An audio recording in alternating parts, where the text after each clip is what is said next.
Saludos, muy buenos días a todos desde Alcalá de Henares y bienvenidos a este programa especial a través del canal 24 Horas de Televisión Española, en el que vamos a retransmitir en directo la ceremonia de entrega de este Premio Cervantes 2018 que van a presidir aquí en unos minutos sus majestades los reyes. Es un premio conocido popularmente como el Nobel de las Letras Castellanas, que, como saben, este año ha recaído en la poeta uruguaya Ida Vitale, todo un referente, que está ya en directo con nosotros, con nuestra compañera Ana Romero. Ana, cuando queráis. ¿Qué tal? Buenos días a todos. Pues sí, estoy acompañada de Ida Vitale. Un placer tenerla con nosotros. Ida, 95 años, es la quinta mujer en recibir el premio Cervantes, poeta uruguaya. Muchas veces ha estado en la lista de los favoritos. Por fin hoy recibe su Cervantes. Nos ha dicho que no estaba nerviosa. No, simplemente congelada. La tenemos porque hace un día fresquito. Alcalá ha amanecido lluvioso y hace un poco de fresco, y ella había venido dispuesta casi al verano español. Claro, me lo tenía prometido. Ahora todo lo demás ha sido muy cálido, eso es verdad. Bueno, para compensar. Esta luz lo que tiene de bueno es que saldremos muy guapas, porque esta luz favorece mucho, sí. Ida, cuéntenos cómo se siente ante este premio. Cuando lo recibió le dijo al ministro: ¡ay, los españoles siguen tan locos como en la época de la conquista! Bueno, sí, a las 6 de la mañana, cuando uno está durmiendo, e incluso a las 6 de la tarde, cuando uno está despierto, no imagina una noticia de ese tipo. Sí, bueno. Sigo pensando lo mismo. Una vez ya superado el susto, la alegría, claro, se pone una, por ejemplo, a preparar el discurso, ¿no? ¿Y cómo lo ha hecho? A tropezones. Porque digo, tampoco es que estaba en un momento muy calmo de mi vida. Mudada después de muchos años de vuelta a Montevideo. Y bueno, sí. Bueno, eso pasa a veces, que todas las cosas buenas llegan entreveradas en mal momento, pero bueno, esto todavía no salgo del asombro. Bueno, es ese abrazo también de los lectores que la han descubierto en España, por ejemplo, con este libro que yo tengo aquí en mis manos, esta poesía reunida que publicó Tusquets, donde usted publica sus poemas en el sentido inverso a como harían muchos poetas, que empiezan por los más antiguos. Usted pone primero los más nuevos. Usted no deja de producir, no deja de crear. Bueno, sí, dejo. Este mes realmente no he producido más que el discursito. Bueno, va. Ya es. Pero en fin, y en cuanto a eso del orden, es para no asustar a los lectores. Porque uno siempre piensa que ha mejorado un poco con el tiempo. Eso más vale que no se asusten al mirar el libro. Es usted siempre muy perfeccionista, ¿verdad? Y bueno, sí, quiere decir que el punto de partida no es muy seguro. Pero usted cree que hay que volver una y otra vez sobre la palabra buscando la más precisa, ¿no? Ha explicado algunas veces. Bueno, sí, hay afortunados que la aciertan del primer golpe y otros que vamos tropezando. En fin, sí, creo que siempre, bueno, todas las cosas hay que revisarlas. Y la escritura se supone que es una de las cosas importantes que el que la atiende o el que se ocupa de ella tiene entre manos, ¿no? En fin. Y recibe usted este premio como poeta. No son tantos los poetas que lo han tenido. Usted llega a la poesía a través de un poema de Gabriela Mistral. ¿Nos podría contar esta historia, que es muy hermosa? Bueno, sí, cuando estaba en la escuela, una practicante había un sistema en que las maestras bajaban las practicantes, las que se estaban preparando para ser maestras. Bueno, y claro, había las más sensatas, las menos sensatas. Una que eligió un poema de Gabriela muy breve, no estaba mal elegido, solo que no lo explicó. Y había muchas. Gabriela tiene, bueno, los chilenos, tiene un español muy lindo, perdón, por otro lado un poco popular, y hay un uso raro de pronto en los verbos, y yo no entendía del todo, pero como veía que pues era una cosa que tenía que entender, estuve como un año con el poema en la cabeza, sin atreverme a consultar a nadie.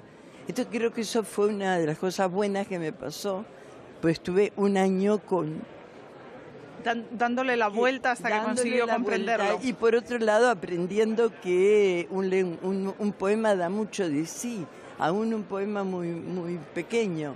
Además, bueno, Gabriela es una de las grandes figuras latinoamericanas, increíble y increíble, sobre todo, o también en su prosa.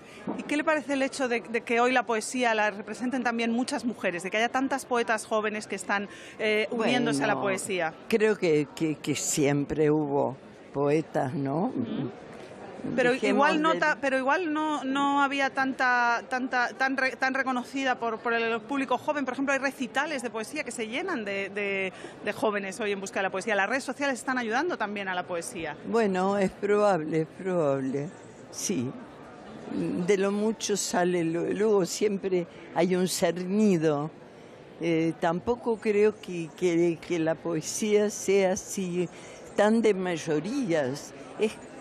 Es un poco lo que la ciencia, ¿no?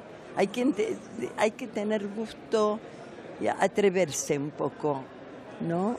Bueno, hay poesía más simple, menos simple. Y yo creo que el trabajo siempre ayuda. El trabajo del lector. Aún en una novela es necesario que el lector no sea haragán. Sí. Hay que trabajarse la cultura también. Sí, Proust no es un escritor fácil. Ahora, claro, también los escritores tipo Galdós, que no puedo dejar de nombrarlo, porque fue una de mis devociones, uno de mis orgullos es que puedo competir en cuanto a lectura del Galdós. No me quedó nada sin leer. Tuve un periodo de amor por Galdós, que era una respuesta incluso que en el liceo me habían dado Marianela, que me pareció un plomo, pero todo lo demás de Galdós es una maravilla. Lo tengo fotografiado en casa, muchos vienen y dicen, ¿tu abuelito? No, Galdós. Muchísimas gracias, Ida. No queremos abusar de usted y sobre todo que no se nos constipe. Muchas gracias y que vaya muy bien esa lectura. Bueno, tú tampoco. Gracias a todos. Muchas gracias, Ana. Muchas gracias a la premiada de este año. Pues era la reflexión que hacía Ida Vitale. Decía que estaba todavía asombrada por haber sido reconocida con este premio Cervantes y nos reconocía también su admiración por Benito Pérez de Galdós. Ella es toda una representante a sus 95 años de esa generación del 45 de poetas.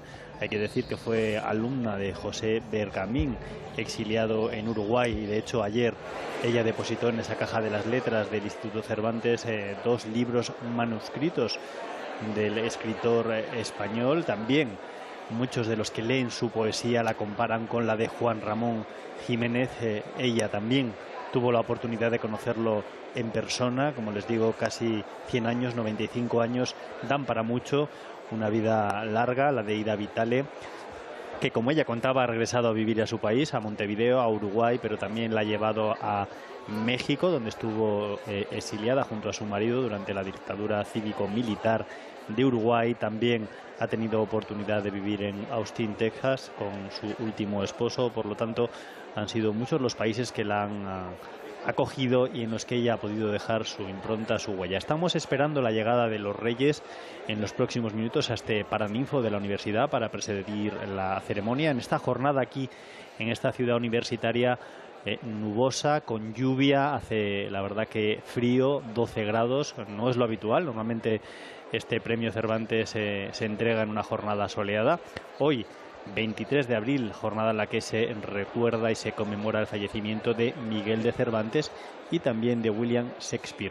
Día del Libro, 23 de abril, también un recuerdo especial para los que lo celebran en Cataluña, la jornada de Sant Jordi, Día de Libros y de Rosas, y también jornada festiva en 2 comunidades españolas, porque hoy San Jorge es el día de Castilla y León y de Aragón. Estamos viendo ya en plano ese Paraninfo, uno de los grandes exponentes del Renacimiento español, la cátedra ya preparada.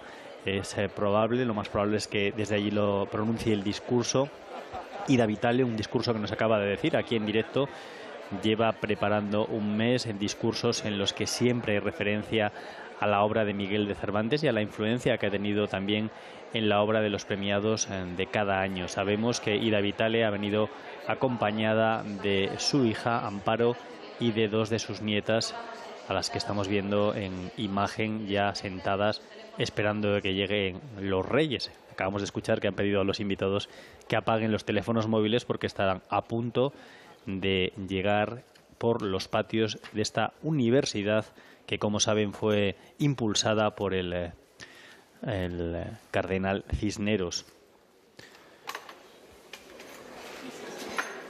en 1499.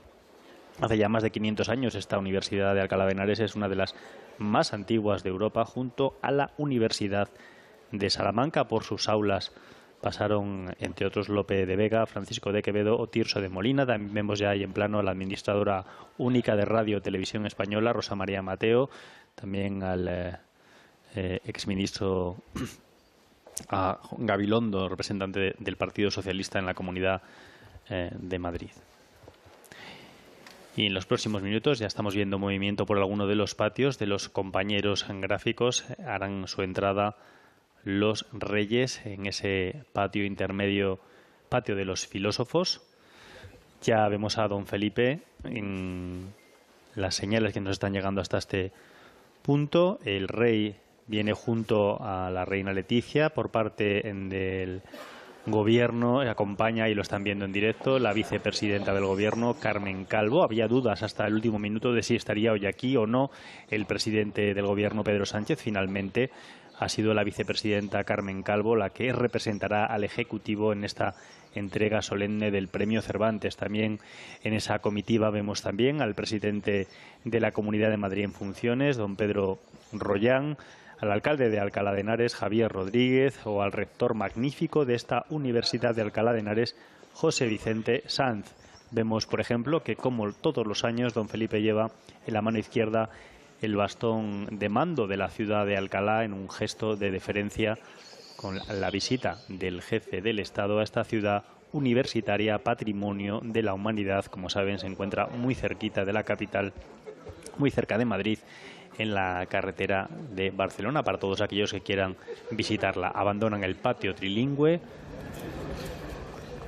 entran, en el patio trilingüe, acaban de pasar por el de los filósofos, un patio que ha sido remodelado, lo han hecho más accesible, completamente reformado en los últimos 2 años, para que lo puedan admirar las visitas. Un patio que acoge ya desde hace muchos años la entrega del Premio Cervantes. Ahora van a saludar a Ida Vitale, premiada de este año. Muchísimas gracias. Bueno. Ay, la adoro.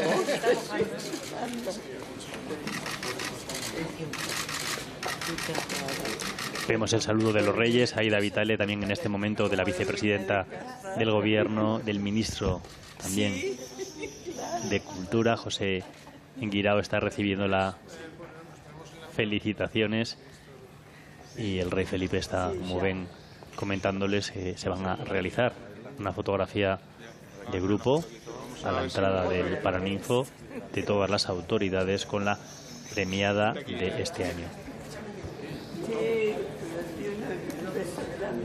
Perdón. A la poesía española.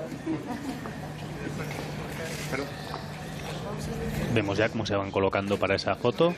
Ida Vitale en medio de los Reyes, como la vemos, muy emocionada, está diciendo. Un día muy especial para ella. Nos comentaba que estaba sorprendida, no se lo esperaba. Y estaremos muy atentos al discurso que va a pronunciar en unos minutos en esta ceremonia.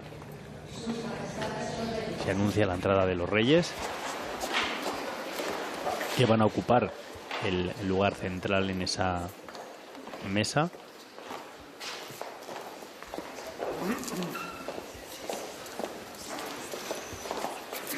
En la que van a estar acompañados de la vicepresidenta Carmen Calvo, del ministro de Cultura, del alcalde de Alcalá de Henares, del rector de la universidad, del presidente de la Comunidad de Madrid y de la directora general del libro. Vamos a escuchar a continuación el himno nacional.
Son los acordes del himno nacional de España interpretado por la orquesta Ciudad de Alcalá de Henares en versión de violín.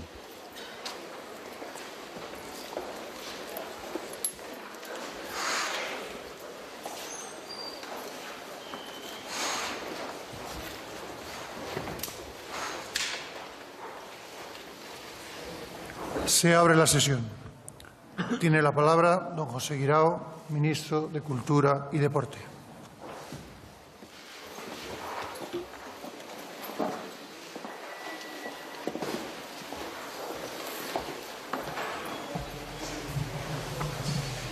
Majestades, vicepresidenta del Gobierno, autoridades, querida Ida Vitale, señoras y señores.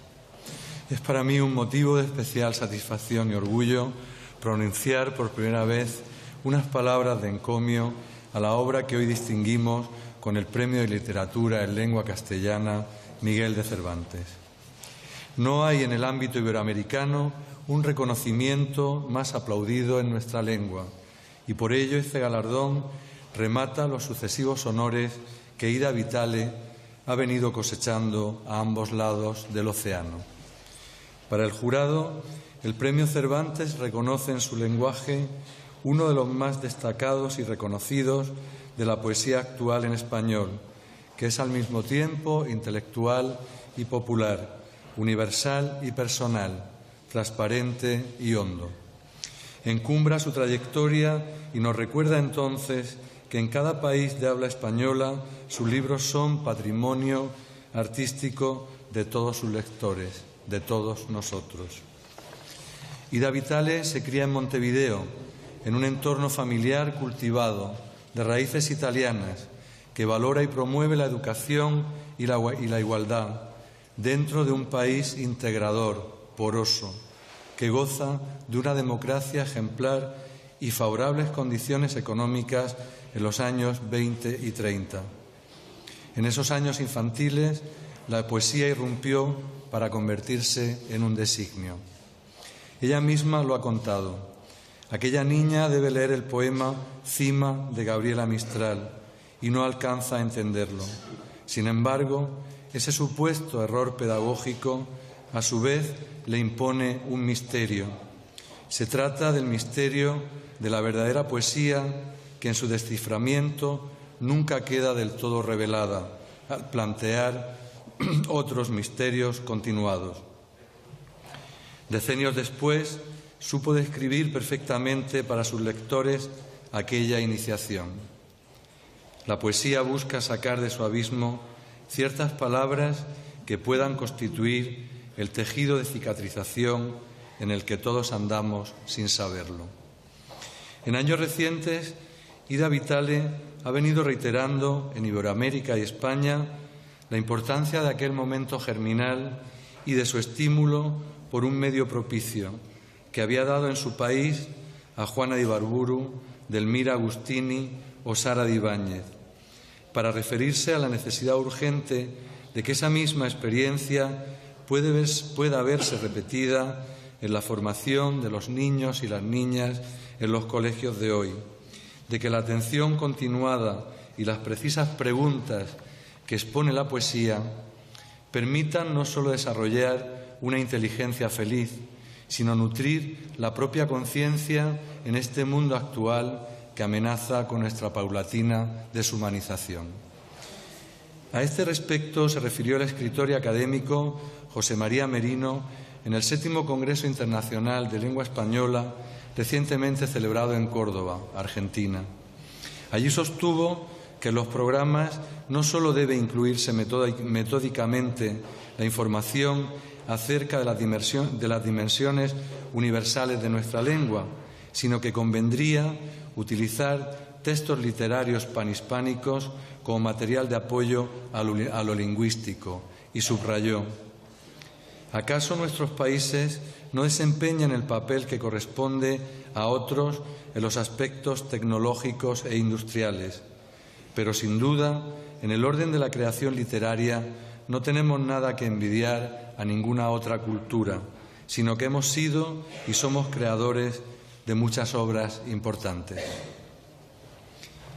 Con paciencia y constancia, la referida revelación poética fue acrecentándose en ida vitale, como era natural en una lectora voraz, codiciosa de libros, y que comenzó a escribir pronto, a medida que fue haciendo suyas las tradiciones y obras de incontables pensadores, narradores y poetas al recordarlas por necesidad. Entre ellos, destacadamente muchos poetas españoles que la nutrieron en ese entonces, completaron su lengua. A ellos les debe no haberse sentido nunca extranjera en España. Pero su curiosidad fue ensanchándose y gracias a las lecturas de Carroll, Stevenson, Dickens, Las mil y una noches y sobre todo de Selma Lagerlöf en sus primeros años y a otras muchas posteriores, no solo pudo hacer suyo el mundo entero, pues Ida Vitale nunca se ha sentido perteneciente en exclusiva a la cultura de su país o solo a la de nuestro idioma, sino también concluir inevitablemente que las fronteras son un artificio que la cultura debe corroer y no ahondar.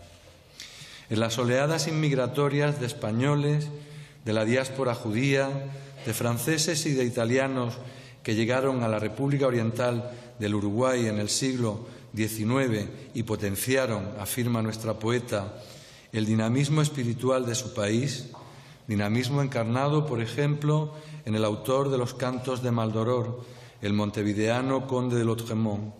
Arribó uno de los abuelos sicilianos de Ida Vitale, garibaldino y por ello exiliado a tierras americanas. Este abuelo le legó el inconformismo, la incorruptibilidad y la exigencia, y la disposición de la apertura a lo distinto, pero también, de algún modo, la antorcha del exilio. Sobre este yendo y viniendo de Aldana, que al cabo sería también su destino, escribe Ida Vitale en uno de sus poemas más celebrados. Están aquí y allá, de paso en ningún lado, cada horizonte donde un ascua atrae. Podrían ir hacia cualquier grieta, no hay brújula ni voces. Cruzan desiertos que el bravo sol o que la helada queman y campos infinitos sin el límite que los vuelve reales, que los haría casi de tierra y pasto. La mirada se acuesta como un perro, sin el tierno recurso de mover una cola. La mirada se acuesta o retrocede, se pulveriza en el aire si nadie la devuelve. No regresa a la sangre ni alcanza a quien debiera, se disuelve tan solo. Dos poetas españoles del exilio republicano, José Bergamín y el premio Nobel Juan Ramón Jiménez, tan distintos, habrían de ejercer una influencia literaria, intelectual y moralmente determinante en su obra. Una obra que no fue precoz, insiste nuestra poeta, aunque sí fuera precoz la sensatez de la duda, la rigurosa aplicación precisa de los medios a los fines y la curiosidad que la han acompañado desde siempre. Amparada por aquellos magisterios que calurosamente refrendaban sus esfuerzos tras la publicación de sus primeros libros de poesía y a la par de la fundación de importantes revistas con otros escritores, críticos y poetas contemporáneos que tenían también por referente al narrador y Premio Cervantes Juan Carlos Onetti, Ida Vitale ejerció asimismo una amplia y ejemplar vertiente crítica, llamando la atención de los lectores sobre los escritos de autores poco reconocidos entonces, como fue el caso de Felisberto Hernández, al que difundió decisivamente más allá del ámbito de nuestra lengua. En esos lustros en que viajó a España y Francia y otros países, también incursionó en el teatro uruguayo con la traducción de obras de Bontempelli, Pirandello, Brecht o Vian, entre otras, lo que estableció un dilatado vínculo con la escena que fue ampliando el registro e intereses de una obra cuya divisa podría ser esta: lección de la saxífraga, florecer entre piedras, atreverse. Aquellos decenios de intenso y enriquecedor intercambio cultural, intelectual y poético en una América en discordancia viva e irreducible, como ella misma sostiene, tocaron a su fin cuando la situación política de su país, como en la de tantos otros americanos de su entorno, fue deteriorando la convivencia en todos los órdenes. En 1974 se vio forzada al exilio con su marido, el poeta Enrique Fierro, a México. Allí, con otros poetas, escritores e intelectuales uruguayos, fue generosamente acogida por el medio cultural que en periodos distintos recibiera al narrador guatemalteco Augusto Monterroso, al escritor venezolano Alejandro Rossi, a la poeta argentina Elena Jordana o al poeta español Tomás Segovia, amigos todos ellos de Ida Vitale, y de cuya estrecha relación da cuenta en sus deliciosas memorias de esos 10 años de destierro, Shakespeare Palace. Su dilatada residencia en Estados Unidos, posteriormente, con periódicas visitas a su país, una vez restaurada la democracia, no hizo sino consolidar esas relaciones en todo el orbe iberoamericano, donde la coherencia interna de su obra poética se ha ido imponiendo a lo largo de los años y sucesivas generaciones. Ida Vitale ha escrito que la amistad ayuda a arrancarnos de la aridez sin la cual no se encuentra la fuerza para aceptar y gozar de la belleza de otros de los misterios, la música o la pintura. Sus otras dos pasiones estéticas. Repetidamente ha puesto en página, en poemas, ensayos y varia invención, las gratitudes que le han deparado la pintura de Chardin, de Patinir, de Morandi, tan afín a su poesía, o las composiciones musicales de Biber o de Schütz. No sé si será muy aventurado decir que en un plano muy íntimo, muy esencial, esa libertad donde el objeto alcanza algo como la eternidad, escribe en su léxico de afinidades, después de la perfección técnica de sus aguafuertes, la logra Morandi en sus acuarelas finales. Allí la sustancia y las formas se adelgazan y reducen en increíble concentración, libres hasta del espacio que las sostiene. Sin embargo, en otra entrada de ese mismo libro confiesa: debo admitir que nunca raptos de sometimiento a la belleza han sido tan absolutos como ante sucesos de la música. A veces, la atracción de un retrato, que comparte el modelo y lo extraordinario pictórico, nos lanza el anzuelo y duele arrancarlo. Antonello de Messina, Durero. A veces un paisaje, ese verde azul de las aguas de Patinir, el caos dorado de un cielo de Turner, conmueve para siempre.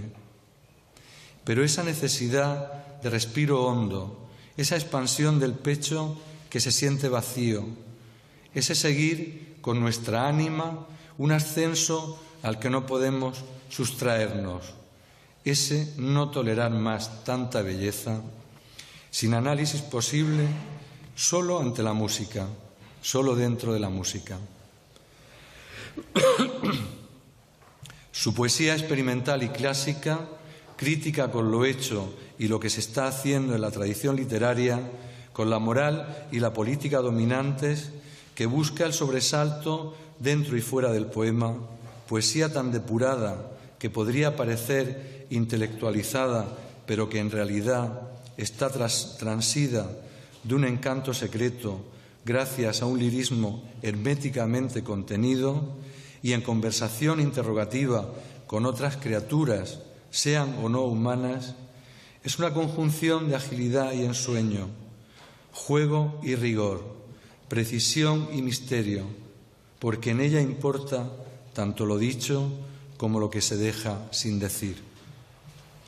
Por su poesía, Ida Vitale es una quinta columnista de Los Ángeles, feliz expresión de su amigo y compatriota, el filósofo Carlos Pereda, quien nos recuerda que en la obra de ella hay otro modo de usar las palabras, ajeno a la dictadura palabrera, otro modo de pensar fuera del vértigo simplificador. Para Ida Vitale, el poema, según una de sus posibles y provisorias definiciones, es la interrupción noble del silencio.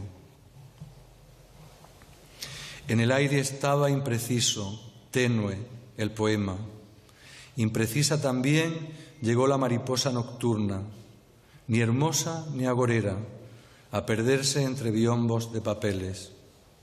La deshilada, débil cinta de palabras se disipó con ella. ¿Volverán ambas? Quizás en un momento de la noche, cuando ya no quiera escribir algo más agorero acaso que esa escondida mariposa que evita la luz, como las dichas.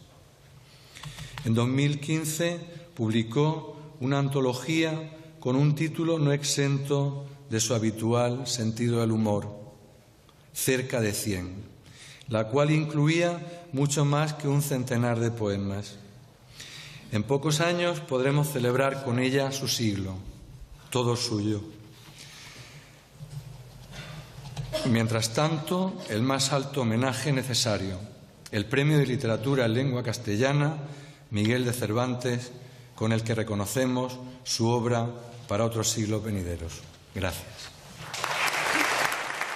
Con las palabras del ministro de Cultura, José Guirao, que ha repasado la vida y obra de la premiada de este año. Estamos viendo ahí en imagen a su hija Amparo aplaudiendo y vemos ahí a Ida Vitale emocionada. Ana. Sí, Ida Vitale, que cuando se ha quedado sola en la puerta del Paraninfo esperando que llegaran los Reyes, decía: ahora sí que me pongo nerviosa, ahora sí parece que soy yo la dueña de la casa. Tiene la palabra doña Olvido García Valdés, directora general del Libro y Fomento de la Lectura. Y vamos a escuchar el acta del jurado. Al acta de concesión del Premio de Literatura en Lengua Castellana Miguel de Cervantes, correspondiente a 2018. En Madrid, a las 11:15 horas del jueves, día 15 de noviembre de 2018, en la sala de columnas del Ministerio de Cultura y Deporte, se reúnen los miembros del jurado del Premio de Literatura en Lengua Castellana Miguel de Cervantes, correspondiente al año 2018, convocado por orden ministerial 409/2018 de 13 de abril. Abre la sesión la secretaria del jurado, doña Olvido García Valdés, directora general del Libro y Fomento de la Lectura, quien recuerda que con este galardón se rinde anualmente público testimonio de admiración a la figura de una escritora o escritor que con el conjunto de su obra haya contribuido a enriquecer el legado literario hispánico y que el premio no podrá ser dividido, declarado desierto ni tampoco concederse a título póstumo. A continuación propone, de acuerdo con el apartado 4 de la orden ministerial, que se proceda a la elección del presidente o presidenta del jurado. Tras la oportuna deliberación, se acuerda por unanimidad designar como presidenta a doña Carme Riera y Guilera, representante de la Real Academia Española. La señora presidenta declara constituido el jurado, que queda integrado por los y las siguientes vocales: don Rafael Ángel Rivas Dugarte, representante de la Academia Venezolana de la Lengua; doña Aurora Ejido Martínez, a propuesta de la Conferencia de Rectores de las Universidades Españolas; don Francisco Pérez Arce Ibarra, a propuesta de la Unión de las Universidades de América Latina; don Martín López Vega González, a propuesta del director del Instituto Cervantes; don José Manuel Blecua Perdices, a propuesta del ministro de Cultura y Deporte; doña María de la Concepción Barrigós Vicente Concha Barrigós, a propuesta de la Federación de Asociaciones de Periodistas de España; doña Norma Valle Ferrer, a propuesta de la Federación Latinoamericana de Periodistas; don Krzysztof Stroszewski, a propuesta de la Asociación Internacional de Hispanistas; don Eduardo de Mendoza Garriga, Eduardo Mendoza, autor galardonado en la edición 2016; don Sergio Ramírez Mercado, autor galardonado en la edición de 2017, y actúa como secretaria del jurado con voz pero sin voto doña Olvido García Valdés, directora general del Libro y Fomento de la Lectura, y como secretaria de actas con voz pero sin voto doña Begoña Cerro Prada, subdirectora general de Promoción del Libro, la Lectura y las Letras Españolas. A continuación, en su condición de órgano soberano para decidir en todo lo relativo a la concesión del premio Miguel de Cervantes, el jurado procede a examinar como trámite previo a la votación las candidaturas propuestas. Seguidamente se abre un turno de intervenciones sobre las diferentes candidaturas y, una vez finalizada la deliberación, el jurado procede a realizar las votaciones. Efectuadas 5 sucesivas votaciones, el jurado propone la concesión del Premio de Literatura en Lengua Castellana Miguel de Cervantes, correspondiente a 2018, por mayoría de votos a doña Ida Vitale, por su lenguaje, uno de los más destacados y reconocidos de la poesía de hoy en español, que es al mismo tiempo intelectual y popular, universal y personal, transparente y hondo. Convertida desde hace tiempo en un referente fundamental para poetas de todas las generaciones en todos los rincones del español, este premio reconoce una trayectoria poética e intelectual, crítica y traductora de primer orden. Esta propuesta se elevará al ministro de Cultura y Deporte a través de la directora general del Libro y Fomento de la Lectura. Todos los miembros del jurado manifiestan su conformidad con lo anteriormente expuesto y firman como prueba la presente acta, tras lo cual, a las 13 horas, se levanta la sesión. Solicitamos ahora a la señora Ida Vitale que se acerque, que tenga la gentileza de acercarse para recibir su galardón. Pues llega ya el momento culmen de la ceremonia, esa entrega de la medalla del Cervantes por parte del rey a Ida Vitale.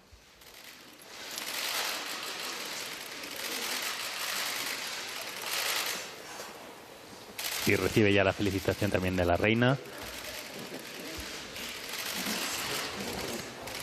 Y esa medalla del escultor Julio López, que se personaliza para cada premiado. Ida Vitale, que nos comentaba antes de la entrevista, también preocupada por la longitud de su discurso, porque no fuera ni el más largo ni el más corto, y que había repasado los discursos de algunos de los premiados de los años anteriores, especialmente el de algunas de esas 5 mujeres con ella que han ganado este premio Cervantes, que han recibido este premio Cervantes en reconocimiento de toda una trayectoria literaria. Vemos ahí a Ida Vitale muy emocionada y se suma a Juan Carlos Onetti, es la segunda uruguaya que lo recibe. Onetti lo hizo en 1980. Cierto, Onetti, que su compatriota y que tanto significaba también para ella, ¿no? que mantuvieron una amistad durante mucho tiempo. Su experiencia y su obra es tan dilatada y tan larga que, mira, vemos a su nieta llorando de emoción. Sí, que le han acompañado sus 2 nietas, además de su hija. Un momento muy importante para su familia. La palabra la señora Ida Vitale.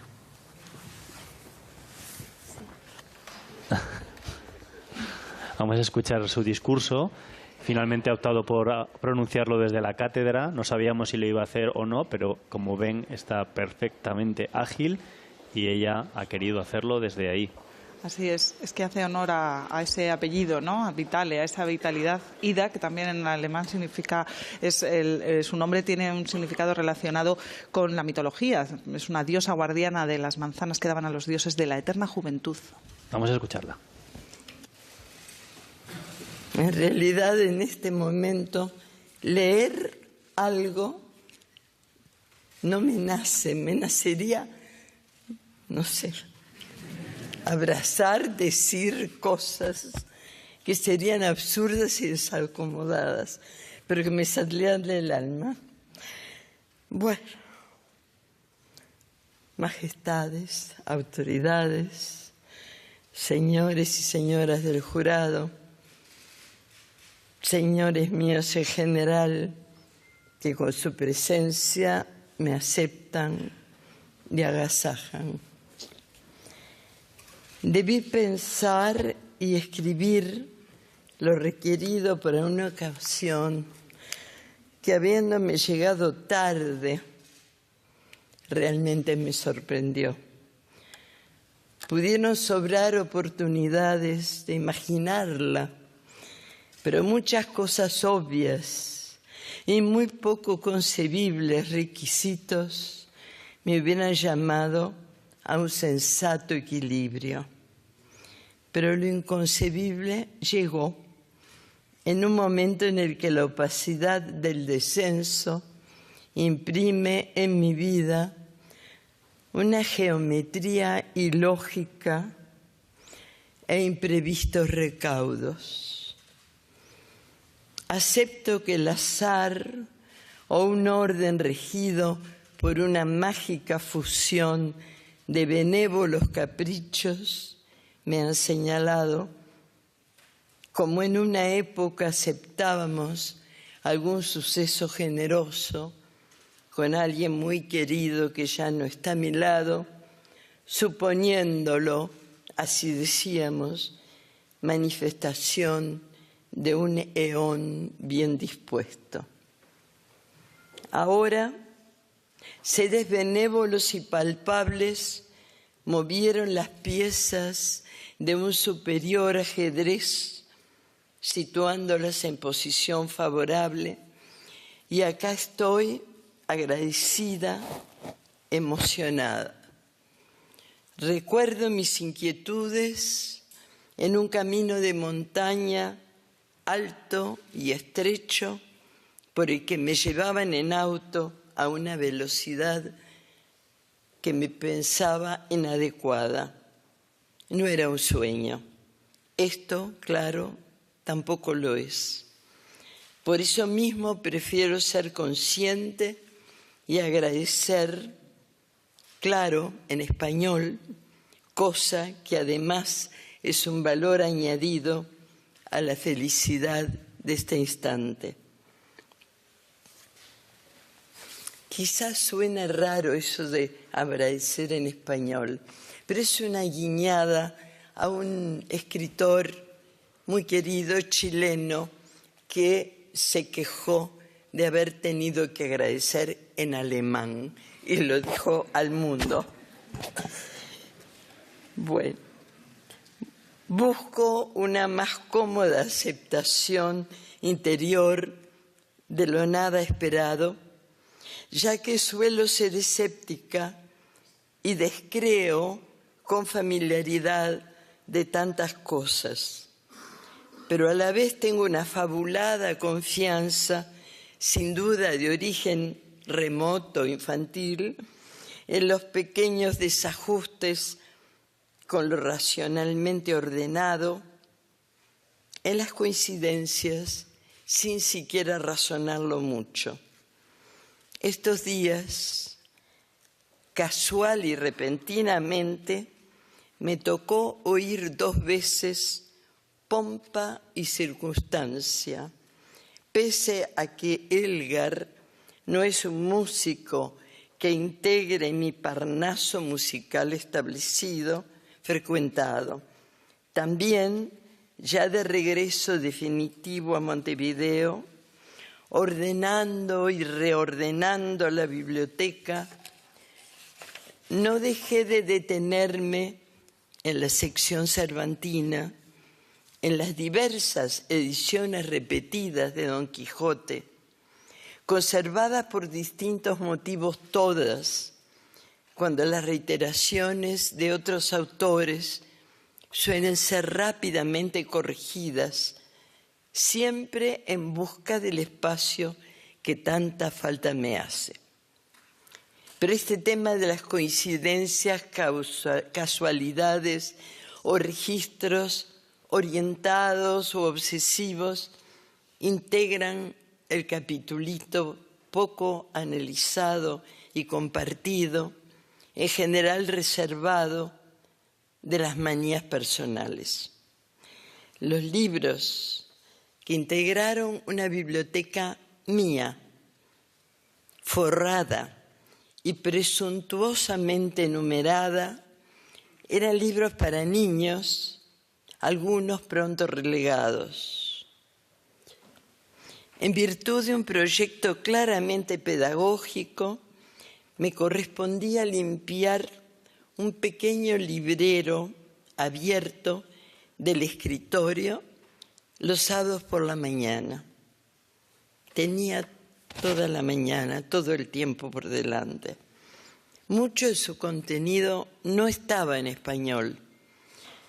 Sobre la casa planeaba, no diré la sombra, sino la luz de mi abuelo italiano, abogado y culto, que en su viaje desde Palermo natal hasta el Uruguay había ido acompañado por Homero en edición bilingüe greco-latina, junto con el espíritu garibaldino que un día yo sentiría presente en la familia, constituyéndose en un héroe casi doméstico.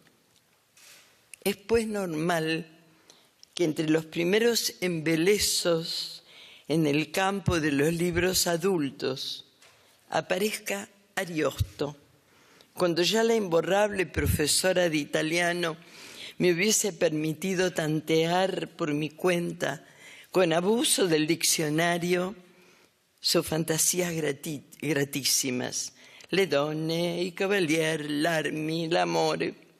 Formaban ese escenario, para mí novedoso, donde encontraría anillos con poderes, caballos alados, magas que evocan las sombras de futuros descendientes de Bradamante, aquí el hipogrifo, más allá una sirena, luego un mirto que habla y que es en realidad Astolfo, paladín de Francia convertido en planta.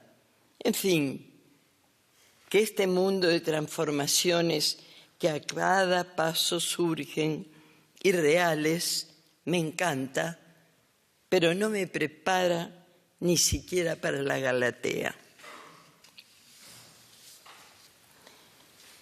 Mi devoción cervantina carece de todo misterio. Mis lecturas del Quijote, con excepción de la determinada por los programas del liceo, fueron libres y tardías. En realidad, supe de él por una gran pileta que sin duda, regalo de España, lucía en el primer patio de mi escuela. Allí nos amontonábamos en el recreo en busca de agua y día tras día me familiarizaba con las relucientes baldositas que contaban sobre inolvidables cielos azules la polícroma historia que supe luego era la de aquellos desparejos jinetes. Nos faltaban, claro, los molinos, los muchos episodios en que Don Quijote terminaba por los suelos. Ya adolescente me regalarían el volumen ilustrado y muy cuidado que todavía prefiero a la menos infantil edición de clásicos castellanos, cuyos 8 volúmenes son menos traslaticios. El ambular del Quijote llevó consigo la convicción de que hay un mago enemigo que transforma a la sin par Dulcinea en una aldeana fea y olorosa, y está detrás de los numerosos percances que sus obsesiones le deparan al pobre Don Quijote.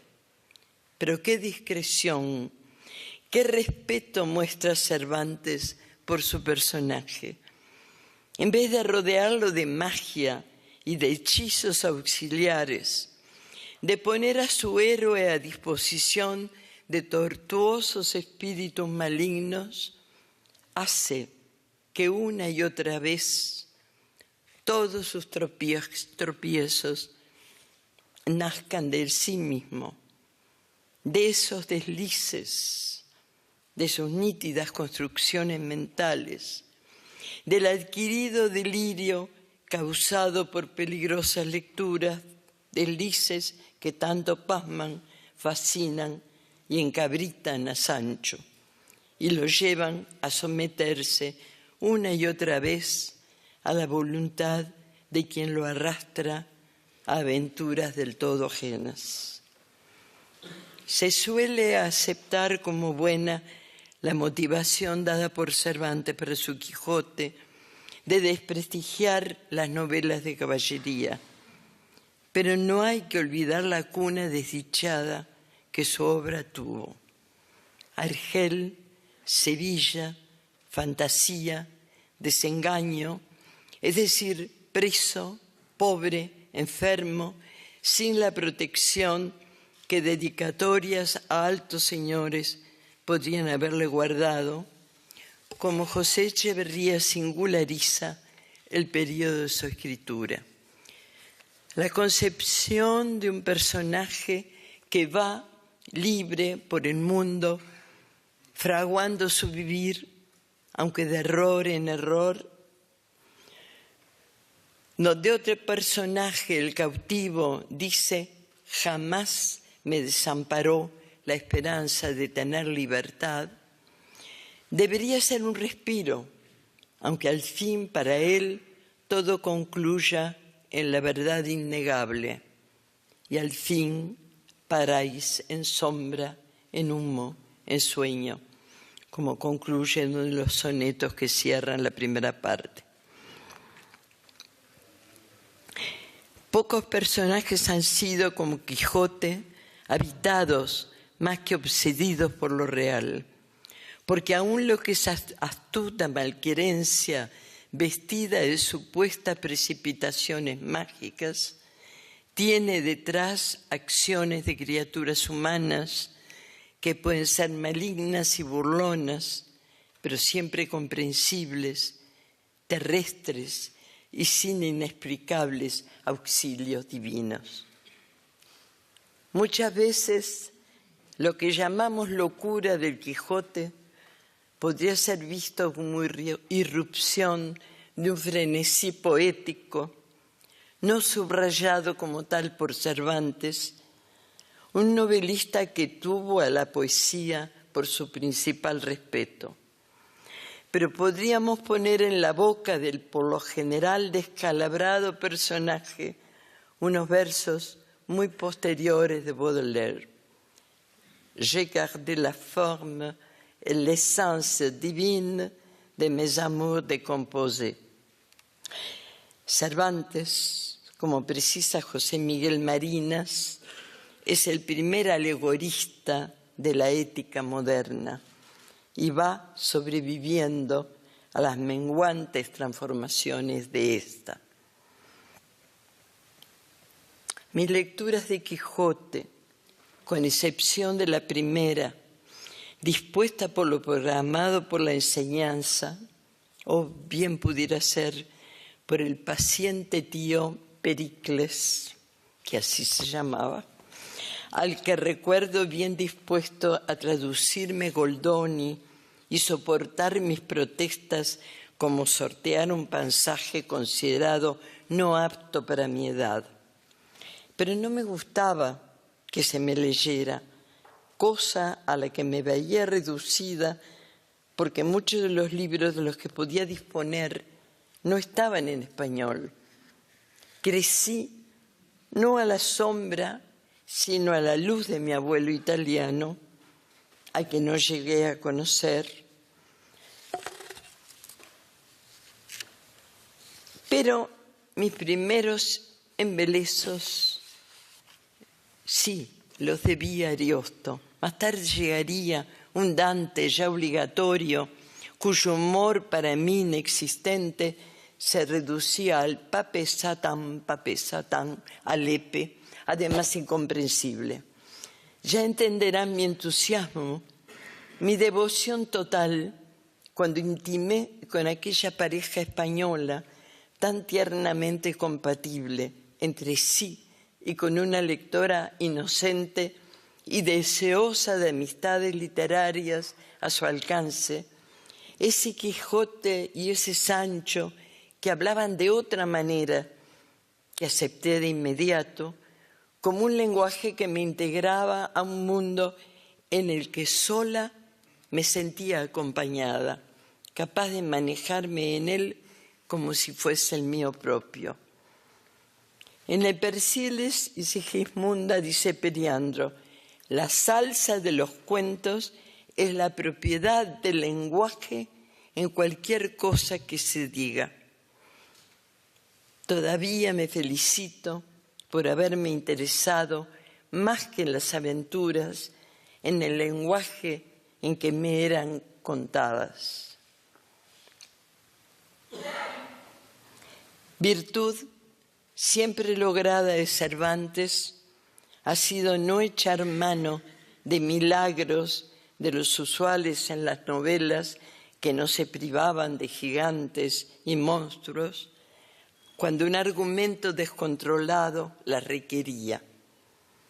Uno de los pasajes de Persiles y Sigismunda trae una mujer voladora que aparece bajando del cielo, pero enseguida se aclara que era una mujer hermosísima que, habiendo sido arrojada desde lo alto de una torre, le sirvieron de campana y de alas sus mismos vestidos, cosa posible sin ser milagro. Los encantadores pueden quitarme la aventura, pero el entusiasmo y el valor nunca, había dejado dicho Garcilaso. No me podrán quitar el dolorido sentir.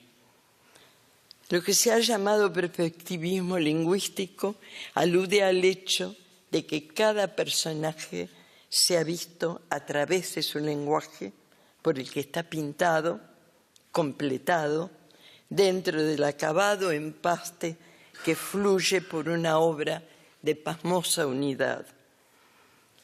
Toda la gracia proviene de que el Quijote haga de las suyas cuando ya no se usan los caballeros andantes. Radica en ello su razón de ser, el más sutil de los méritos de la obra. Nos reclama la inacabable virtud del libro, exigirnos la fidelidad atemporal a lo que lector tras lector y época tras época se ha ido consagrando como un venerable sostén de la herencia humana. Luego de las primeras lecturas del Quijote, las hubo reiteradas, más difíciles de determinar porque parciales se explicaban aquí y allá en el texto con una determinación vagamente zen o simplemente mágica. La elección del capítulo podía deberse al azar o a un vago recuerdo que podría suponer que allí encontraría una aprovechable aplicación a un tema importante en ese momento para mí. en busca de alguna iluminación necesaria o por recordar con suma precisión la felicidad del primer encuentro con aquellas páginas. No sé por qué atribuí a ese libro la capacidad de precipitar hacia mí la buena voluntad del azar. Quizás simplemente buscaba una ocasión de dicha dispersiva, de claridad sin reserva, cuando el disfrute viene sin proponérselo, a veces acompañado de una sensación de penuria, de gracias en la vida diaria y necesidad de gusto satisfecho, que depararán siempre las aventuras por las que ando tan a gusto cuando me reintegro al maravilloso mundo cervantino. Pero considerarlo maravilloso me obliga a hacer distingos. Cervantes, que en la Galatea buscó someterse o simplemente aceptar la novela pastoril, que implicó tantas veces unir realidad e irrealidad o fantasía, se movía con castiza normalidad en lo real. Ellos fueron santos y pelearon a lo divino, y yo soy pecador y peleo a lo humano, dice Don Quijote, que tantas veces se acepta perseguido y gobernado por malignos poderes, pero sin nunca encumbrarse ni claudicar. Con todo lo que las afirmaciones de Don Quijote, prudente y aún sabio, me reclaman de acatamiento, para terminar debo disculparle una afirmación que como suya podría ser aceptada sin más, que no hay poeta que no sea arrogante y piense de sí que es el mayor poeta del mundo. No es mi caso, puedo asegurarlo. Sin duda, Don Quijote no imaginó jamás que ese género femenino al que se considera por oficio llamado a honrar y defender pudiera caer en tan osada presunción. Y en eso estoy segura que acertó. Ha sido el discurso de Ida Vitale, estos aplausos a la intervención, muy centrado en la influencia de la obra cervantina. La vemos de nuevo muy emocionada. Todavía añadir algo, unas palabras Parece que más. quiere decir algo, sí. Sí, sí.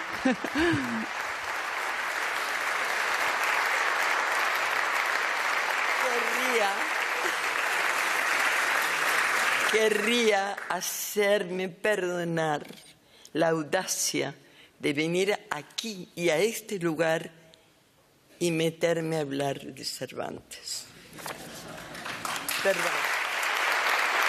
Ella constantemente ha querido ha hecho muestra de esa humildad, ¿no? De un premio que la sobrepasaba, ¿no? En todo momento está muy sorprendida por este reconocimiento, Sí, por el carácter que tiene. Es que ella es muy humilde, de hecho cerraba su discurso con esta curiosidad, ¿no? Cervantes hablaba de los poetas como arrogantes y que piensan de sí mismos que son los mejores poetas del mundo. Ella nunca se ha considerado así, se considera una artesana de un oficio, una mujer con una enorme sensibilidad y con mucha autoexigencia. Continuamente se exige a sí misma conseguir encontrar la palabra más precisa. Una mujer que también es traductora, habla varios idiomas, inglés, francés, italiano, portugués, y ha hecho una defensa del español, de la importancia de la lengua española. Vamos a escuchar al rey.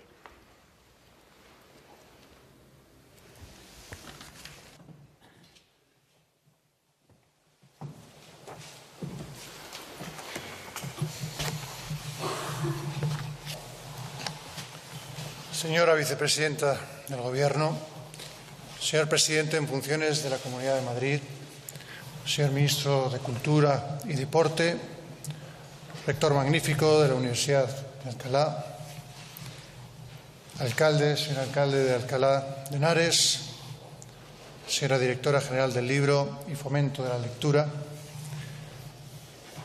queridas embajadores, autoridades, académicos, señoras y señores, querida premiada Ida Vitale y los miembros de tu familia que te acompañan. En un día que debería ser sobre todo de celebración, de alegría, permítanme que, no obstante, comience con unas palabras llenas de dolor y de condena por los recientes ataques terroristas sufridos en Sri Lanka, en los que cerca de 300 personas han sido vilmente asesinadas y otros cientos han resultado heridas. Nuestro corazón está con todas las víctimas y familiares, entre ellas la de la pareja española fallecida, que han sumido a sus familias y a Pontevedra y a todo nuestro país en la mayor tristeza. Desde esta tribuna expresamos nuestro homenaje sentido a todos los que han perdido la vida en esa execrable serie de atentados y nuestro afecto solidario al pueblo de Sri Lanka. Bajo la sombra del ancho árbol cervantino que protege todo el legado literario hispánico, nos reunimos de nuevo en Alcalá de Henares, en el centenario paraninfo de su hija predilecta, esta universidad cisneriana, casa también de Lope y de Quevedo y patrimonio de la humanidad. Y lo hacemos con un sentido recuerdo a Rafael Sánchez Ferlosio, para conmemorar la presencia del libro y las letras en español y para distinguir la obra de la poeta uruguaya Ida Vitale con el mayor reconocimiento al arte escrito, el Premio de Literatura en Lengua Castellana Miguel de Cervantes. El artesonado mudéjar de este paraninfo da hoy fe, por 44ª ocasión, del veredicto que honra la trayectoria de una obra literaria no solo para nuestro idioma, sino para las letras universales.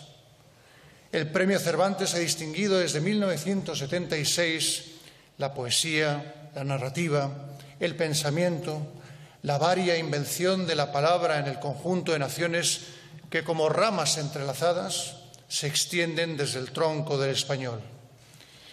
Y el ya tradicional homenaje que aquí nos congrega cada 23 de abril ha convertido este honor en la celebración de sus más altos frutos.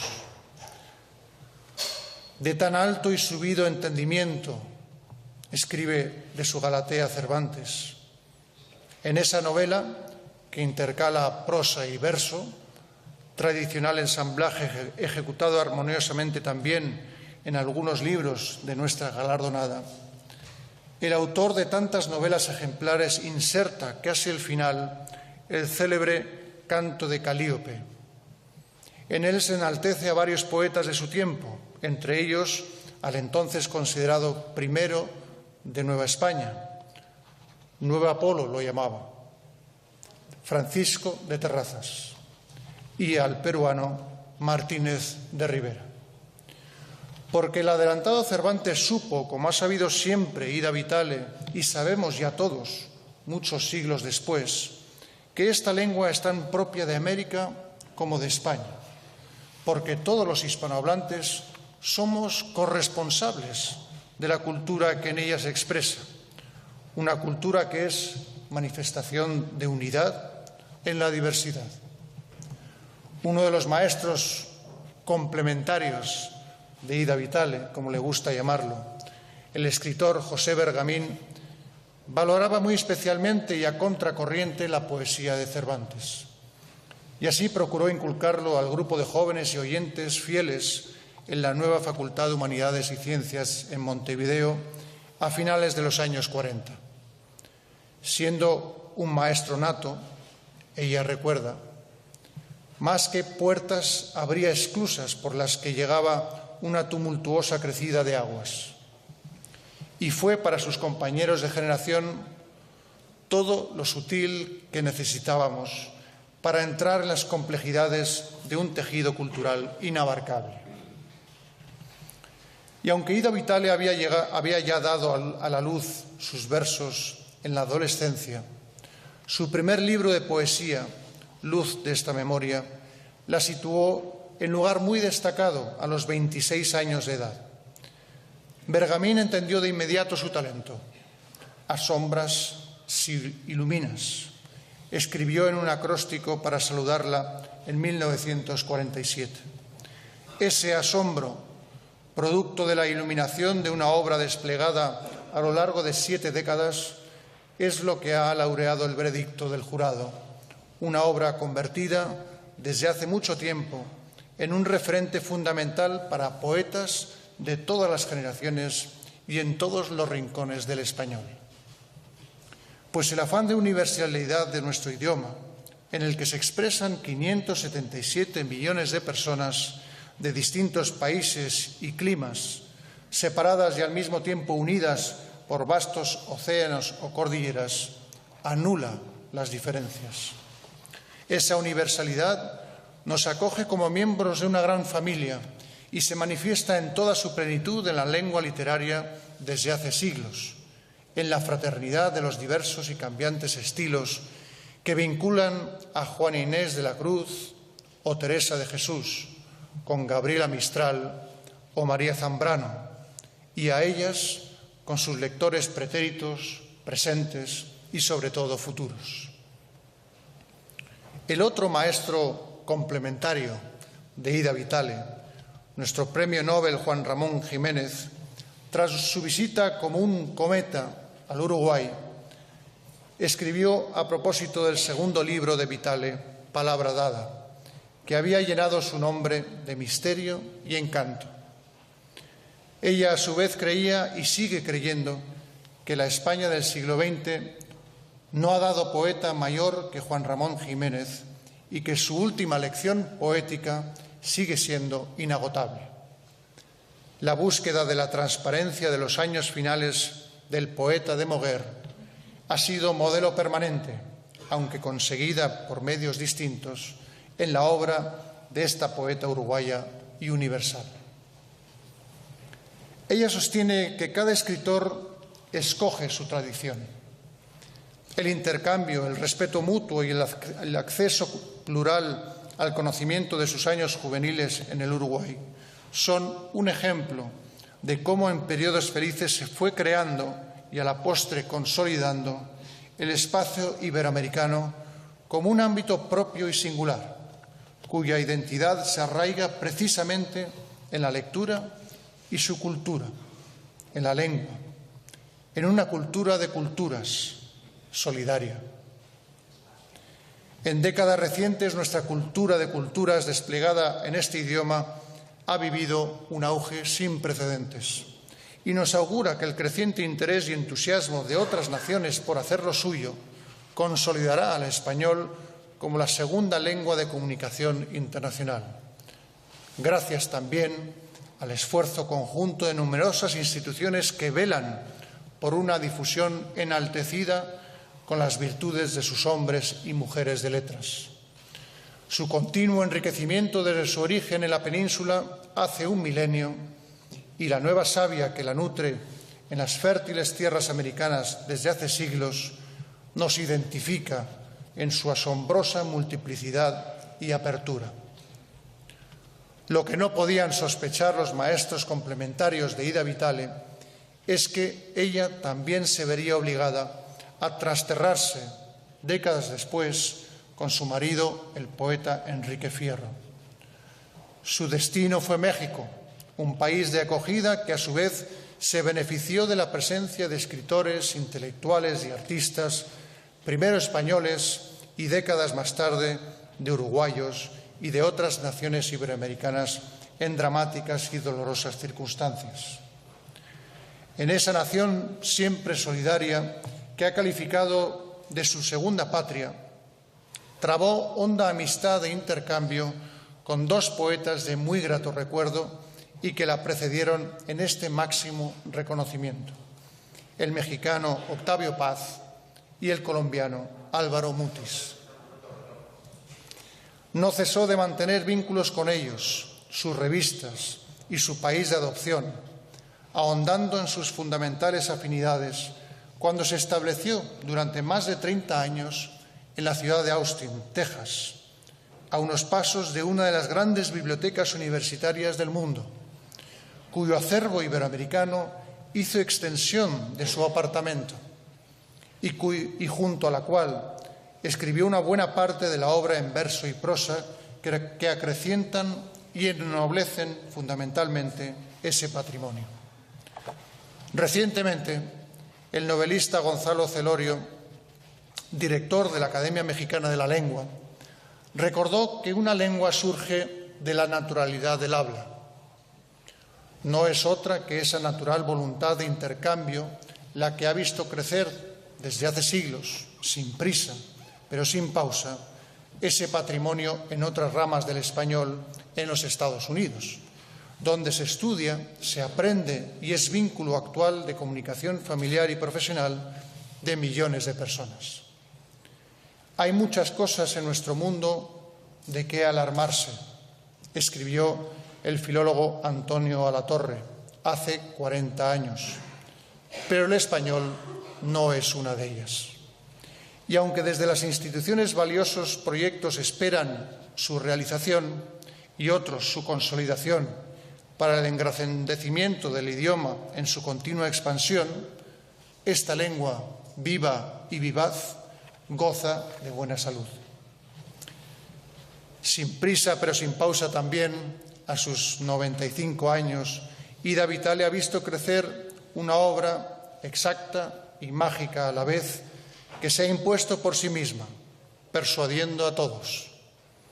Recientemente recordaba en un tiempo de lectores impacientes, y cito: «La creación poética permanece como un gozoso misterio que se resiste a ser resuelto».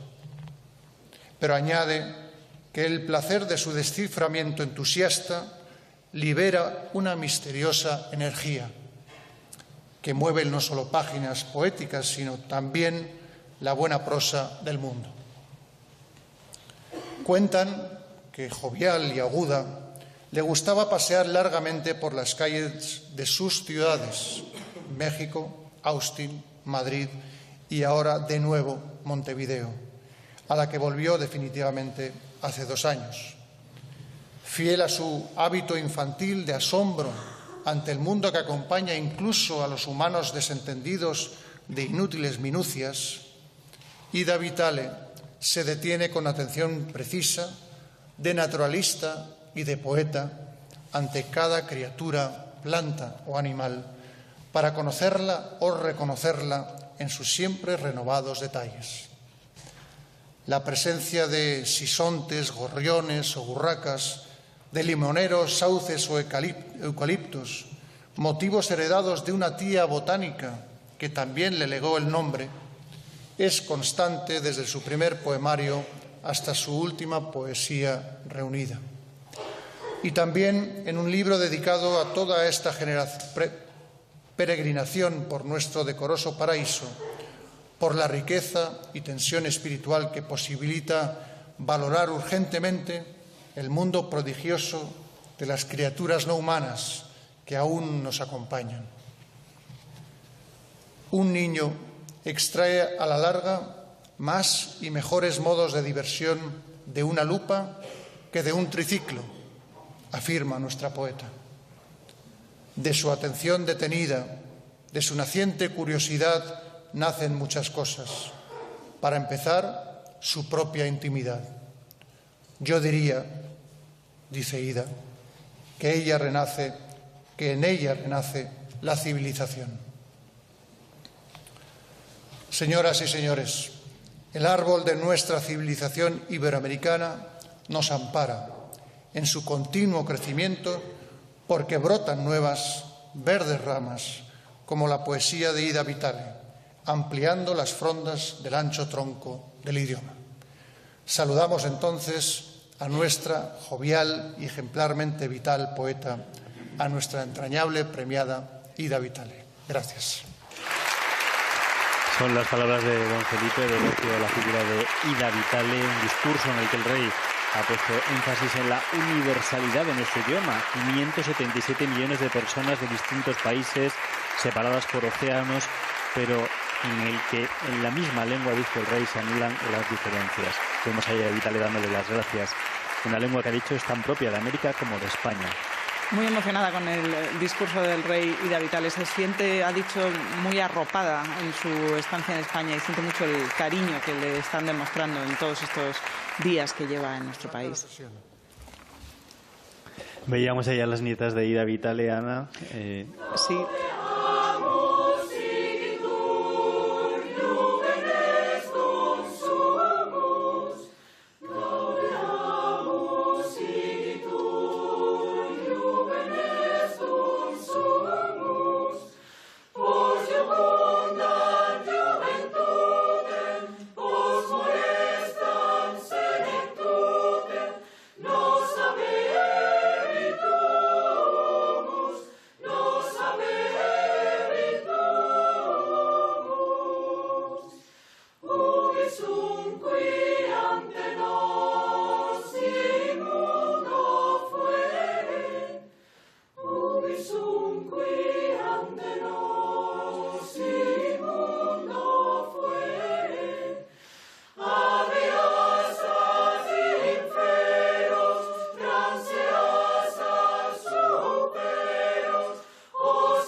Son los acordes del himno universitario por excelencia, el Gaudeamus Igitur, que ha interpretado el coro de la Universidad de Alcalá de Henares y que ponen el broche de oro a esta ceremonia de entrega del Premio Cervantes. Ida Vitale vuelve a acercarse a los reyes.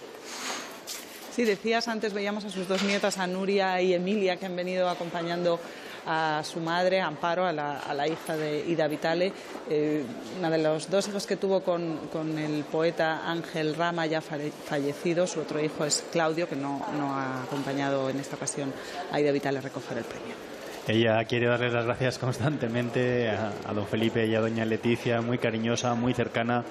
Está realmente agradecida por esta distinción que le llega a los 95 años tras esa amplísima trayectoria en el mundo de la poesía. Ella ahora va a presentar a la familia. A continuación habrá un pequeño cóctel más informal, si la lluvia lo permite, en el exterior del Paraninfo. Ya se van afuera para la foto de familia y ahí podrán charlar más distendidamente. Vemos que es una mujer con esa vitalidad que la ha acompañado siempre y que además hacía muchas cosas a la vez. Precisamente su hijo Claudio, escribía hace unos días en un periódico explicando cómo es ser poeta y ser escritora, cuando además será madre, además será profesora, escribía artículos para periódicos, como su madre podía estar escribiendo un artículo con otra mano, tomando apuntes para un poema, mientras cuidaba de que el niño no se hiciera daño mientras jugaba, y a la vez sabía si el guiso estaba preparado o no por el olor que venía de la cocina. Se nota que se ha educado en un ambiente de gente del mundo de la cultura, de profesores, porque su estilo de lectura, lo comentábamos antes, es muy elevado, utiliza un lenguaje muy culto, muy preciso de lo que quiere expresar y tiene un dominio perfecto del español. Ahí vemos cómo acompañan los reyes a esa foto de familia que va a poner el punto final a esta ceremonia de entrega del Cervantes. Me gustaría destacar esas palabras del rey en las que ha dicho que el español, la lengua, es tan propia ya de América como de España, porque todos los hispanohablantes somos corresponsables de esta cultura en la que nos expresamos, una cultura que, ha dicho, es manifestación de unidad en la diversidad. Y ha estado también el rey ha hablado de esos motivos naturales que ha heredado Ida Vitale de una tía botánica que le negó su nombre y además su amor por la naturaleza. Curiosamente, se publicaba ahora, hace unos días en España, un libro de Ida Vitale que se llama De plantas y animales, porque ella explica que el ser humano no puede entenderse sin ese contacto con la naturaleza, sin esa unión con la naturaleza. También se ha publicado recientemente las memorias de Ida Vitale de su paso por México, donde, como comentabas antes, tuvo que estar exiliada durante unos años, desde el año 74, unas memorias que han publicado en Lumen y que se llaman Shakespeare Palace. Es el mosaico de la vida de Ida Vitale en México. Estamos viendo ahí esa foto de familia, esa foto oficial, por decirlo así, de los reyes junto a la premiada. Sujeta en sus manos esa medalla conmemorativa, también lleva la medalla del Cervantes puesta. La imagen con los compañeros gráficos, son muchos los que se han acercado y ya se van uniendo las autoridades, el ministro, la vicepresidenta, el presidente en funciones de la Comunidad de Madrid, también la familia de Ida Vitale. Este año se está haciéndose bajo techo, otras veces se ha hecho en el jardín, pero como les decimos, la lluvia amenaza constantemente a esta ciudad universitaria de Alcalá de Henares. Y bueno, han tenido que cambiar el emplazamiento, claro. Este año, como no sé si lo hemos comentado anteriormente, se ha roto esa norma no escrita de alternancia entre los premiados entre Latinoamérica y España, porque el anterior premiado fue Sergio Ramírez. Veremos en la próxima edición quién es el escritor o la escritora que recibe el premio Cervantes al conjunto de su carrera. Pues bien, Ana, con esta foto de familia ponemos el punto final a esta retransmisión en directo que les hemos ofrecido aquí en Radio Televisión Española a través del canal 24 Horas. Felicitar a todo el mundo en este Día del Libro, Día de San Jordi en Cataluña, San Jorge, para que disfruten y lean. Pues sí, les invitamos a leer cualquiera de los libros de Ida Vitale o esa poesía reunida. Son aproximadamente 500 páginas de una obra trabajada a lo largo de 95 años.